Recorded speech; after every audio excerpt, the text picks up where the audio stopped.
এই ধরনের হিসাবগুলো আমরা কিভাবে সহজে করতে পারি। আমরা শুরু করলাম 9 ভাগের 2। এই ভাগ চিহ্নটাকে আমরা উল্টা করে কি করব, গুণ চিহ্নে নিয়ে যাব। আর করার পরে আমাদের এই পাশে যে সংখ্যাটা আছে এই সংখ্যাটা উল্টে যাবে, অর্থাৎ উপরের সংখ্যা নিচে চলে আসবে আর নিচের সংখ্যাটা উপরে চলে যাবে। আবার ভাগটা পরিবর্তন হয়ে গুণ হবে, এই 5টা চলে আসবে নিচে, উপরে 6। এখন আমরা এটা কাটাকাটি করব, এভাবে করব। 3 দুগুণে 6, 2 দুগুণে 4, 2 2 কাটা, আর 9 3 তিরিকা 9। এখন আর রইল কি 5 আর 3,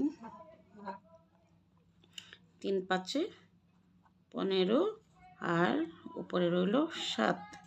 হয়ে গেল খুব সহজেই।